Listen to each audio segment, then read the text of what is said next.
રાત્રિના અંધકારમાં કાયદાના ધજાગરા ઉડાવતો એક એવો કિસ્સો સામે આવ્યો છે જેને સાંભળીને તમે પણ ચોંકી જશો। પાટણ જિલ્લાના રાધનપુરમાં ખનન માફિયાઓ એટલા બેફામ બન્યા છે કે હવે તેમને ખાખી કે વહીવટી તંત્રનો કોઈ ડર જ રહ્યો નથી।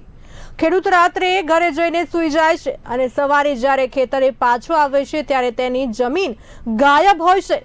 जी हाँ, रातों-रात ખેડૂતની જાણ બહાર હજારો ટન ફળદ્રુપ માટી ચોરી કરી આખા ખેતરને ઊંડા તળાવમાં ફેરવી નાખવામાં આવ્યું છે।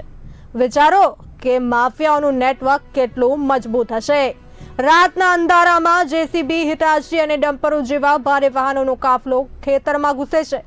કલાકો સુધી ગર્જના કરતા મશીનો માટી ઉલે છે। સેંકડો ફેરા મારીને ડમ્પરો માટી ગાયબ કરી દે છે।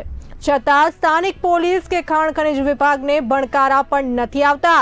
ત્યારે સવાલ એ થાય છે કે શું રાધનપુરનું તંત્ર ઘોર નિંદ્રામાં છે કે પછી આંખ આડા કાન કરવામાં આવ્યા છે?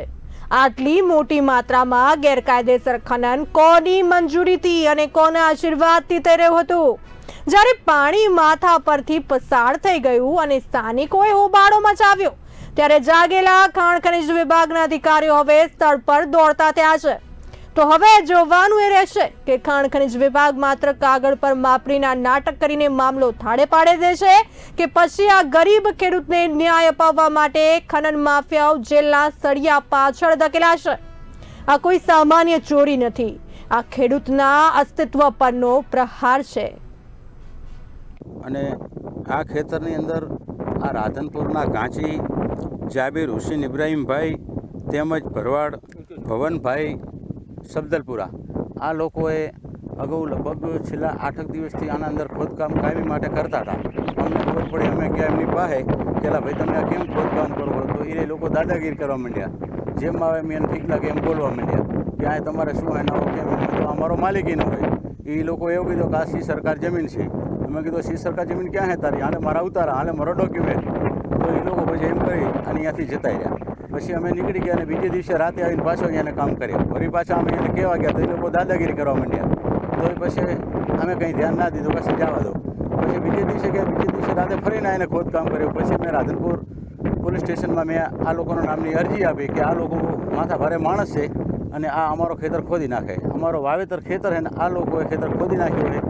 10 વીઘામાંથી મિનિમમ 3.5 થી 4 વીઘા જમીન મારે ખોદી નાખી છે। તો મારો પાકનો લગભગ મને કાંઈ નહીં તો 3 થી 3 લાખ કે આજુબાજુ મારો એની અંદર પાક આવતો હતો। તો 4 વીઘા ખોદી નાખ્યો, 6 વીઘા જમીન મારી વધી છે। તો મેં ખડખનીજની અંદર મેં જાણ કરેલી છે, મામલતદારની અંદર જાણ કરેલી છે, બધી જગ્યાએ મેં જાણ કરી પણ કોઈ કાર્યવાહી હજી। ખેતર મારું ભાગીદારીનું છે, મારું ખાતાનું ખેતર છે અને રાતનું ખોદી ગયા છે। આખા ટર્બી ટરબા ફરી ગયા। મારું ખેતર 10-10.5 વીઘા ખોદી નાખ્યું હતું। હવે સાહેબ આવું ગરીબ માણસનું ખોદી નાખે તો અમારે ખાવું શું હવે?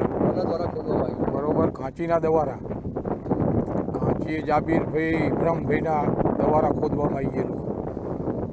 ભવનભાઈ ભરવાડ છે, સદલપુરા ગામના છે, એ માથા ભારે માણસો છે। આ જાબીરભાઈ ભવનભાઈ ભરવાડ બે માથા ભારે માણસો અને રાતનું 10.5 વીઘા ખેતર ખોદી નાખ્યું। અમારે આ છોકરા સના માથે નભાડવો સાહેબ।